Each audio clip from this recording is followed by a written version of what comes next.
बहुत समय पहले की बात है। सुंदरबन के जंगल में टूनी नाम की एक चिड़िया अपनी सौतेली माँ और बहन के साथ रहती थी।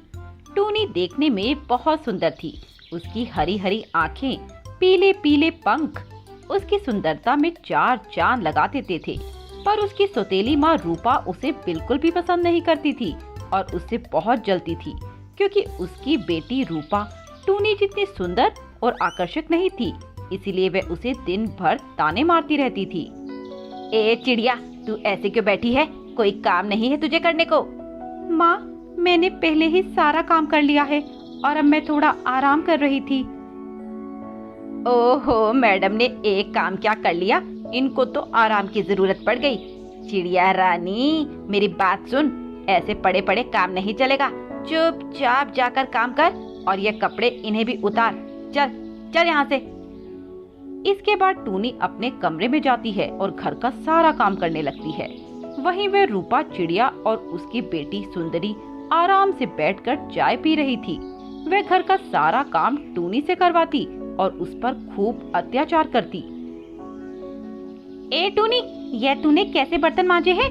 देख, ये बर्तन कितना गंदा है। ध्यान कहाँ है तेरा? चल फिर से साफ कर। अपनी माँ और सौतेली बहन के अत्याचार से टूनी बहुत परेशान हो गई थी। वह छुप छुप कर रोती भी थी। ऐसे ही कई दिन बीत जाते हैं।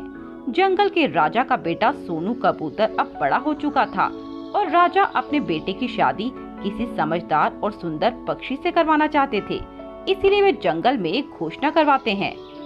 सुना सुनो, सभी जंगल के पक्षी ध्यान से सुनो। कल महल में एक सभा होने वाली है। राजकुमार से शादी के लिए जंगल के सभी पक्षी लड़कियों को आमंत्रित किया जाता है। इसीलिए आप सभी कल महल में जरूर पधारें। सिपाहियों का ये ऐलान टूनी और सुंदरी भी सुन लेती हैं और सुंदरी घर जाकर कल महल जाने की तैयारी करने लगती है। वह तुरंत मार्केट से जाकर एक सुंदर सा लहंगा और सैंडल ले आती है और एक मेकअप किट भी लाती है। वहीं टूनी चिड़िया के पास कोई भी सुंदर नए कपड़े नहीं थे। उसके पास तो मैले कुचैले कपड़े थे। अब मैं कल क्या पहनूंगी? मेरे पास तो कोई सुंदर से कपड़े नहीं हैं। लगता है मैं कल महल में होने वाली सभा में नहीं जा पाऊंगी। ऐसा कहकर टूनी चिड़िया अपनी किस्मत पर रोने लगती है। तभी उसके सामने एक रोशनी प्रकट होती है। कुछ देर टूनी उस रोशनी को देखती है। तभी उस रोशनी में से एक तितली परी प्रकट होती है। रो नहीं टूनी चिड़िया, मैंने तुम्हारी सारी बातें सुन ली और मुझे पता है कि तुम्हें एक लहंगे और सैंडल की जरूरत है। इसके बाद तितली परी अपनी जादुई छड़ी हिलाती है और टूनी चिड़िया एक सुंदर सी राजकुमारी में बदल जाती है। उसने एक बेहद सा सुंदर लहंगा पहना था और बहुत प्यारी सैंडल। सच में टूनी चिड़िया बहुत ही खूबसूरत लग रही थी। तभी वह तितली परी उससे कुछ कहती है। देखो टूनी, तुम्हारा ये रूप सिर्फ 12 बजे तक ही होगा। उसके बाद तुम अपने पहले वाले रूप में आ जाओगी। तो तुम इस बात का ध्यान रखना कि तुम 12 बजे से पहले अपने घर आ जाओ। ठीक है तितली परी। वहीं वह सुंदरी भी तैयार हो चुकी थी, पर उसके बाल बनने अभी बाकी थे। तभी वह टूनी को आवाज लगाती है, पर टूनी पहले ही उड़कर वहां जा चुकी थी। कहाँ चली? मैं उसे इतनी आवाजें लगा रही हूँ और वो सुन ही नहीं रही।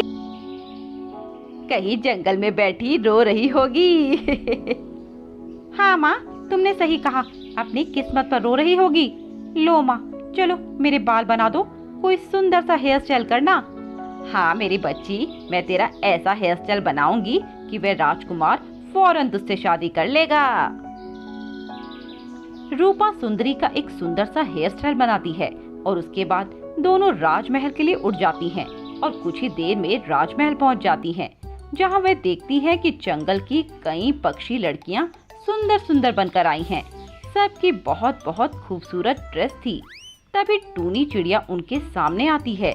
वह इतनी सुंदर लग रही थी कि सभी पक्षी लड़कियां उसके आगे चाय कम पानी लग रही थी। उसकी सौतेली माँ और बहन भी टूनी को पहचान नहीं पाई। तभी कबूतर राजकुमार की नजर टूनी पर पड़ती है और उसे पहली नजर में ही टूनी से प्यार हो जाता है। हे सुंदर चिड़िया, तुम बहुत सुंदर लग रही हो। अगर तुम्हें ऐतराज ना हो तो मैं तुम्हारे साथ डांस कर सकता हूँ? जी क्यों नहीं, जरूर। उसके बाद वे दोनों डांस करने लगते हैं। टूनी और राजकुमार डांस करते करते एक दूसरे में जैसे खो जाते हैं। तभी टूनी की नजर सामने घड़ी पर पड़ती है जिसमें 12 बजने ही वाले थे। अब मुझे निकलना होगा। उस तितली परी ने कहा था कि 12 बजे में मैं असली रूप में आ जाऊंगी। मुझे जल्दी करना होगा। इसके बाद टूनी एक भी सेकंड न गवाए वहां से भागने लगती है। अरे चिड़िया राजकुमारी, मेरी बात तो सुनो। पर टूनी उसकी तरफ ध्यान नहीं देती और जल्दी जल्दी भागने लगती है। तभी उसकी एक सैंडल उसी महल में छूट जाती है जो सोनू राजकुमार को मिलती है। सुनो सिपाहियों, ये सैंडल लो और पूरे जंगल में घूम कर आओ और देखो ये सैंडल किस पक्षी लड़की के पैर में आ रही है। और ये सैंडल जिस भी पक्षी के पैर में आए तुम उसे मेरे सामने ले आना। राजकुमार के आदेश के बाद सभी सिपाही जंगल के सभी पक्षियों के घर जाते हैं, पर वह सैंडल किसी भी पक्षी के पैर में नहीं आती। उसके बाद वे टूनी चिड़िया के घर आते हैं। ये सैंडल देखिए। अरे ये सैंडल तो मेरी सुंदरी बेटी की है। बेटी, इन्हें ये सैंडल पहनकर दिखाओ।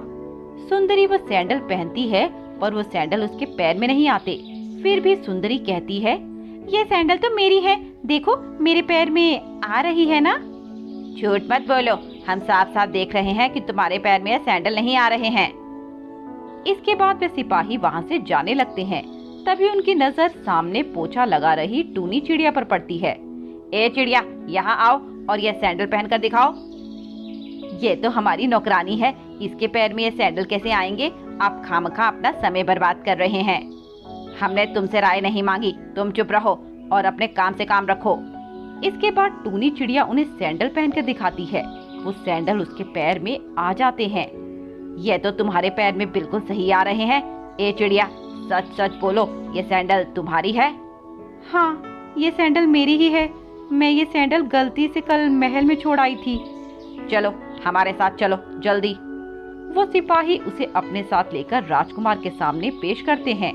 टूनी को देखकर राजकुमार बहुत खुश हो जाता है। आखिरकार तुम मुझे मिल ही गई। मैं तुम्हें बता नहीं सकता मैं तुमसे कितना प्यार करता हूँ। टूनी चिड़िया, क्या तुम भी मुझसे प्यार करती हो और मुझसे शादी करोगी? हाँ राजकुमार, मैं जरूर करूंगी। इसके बाद उन दोनों की शादी पूरे धूमधाम से हो जाती है।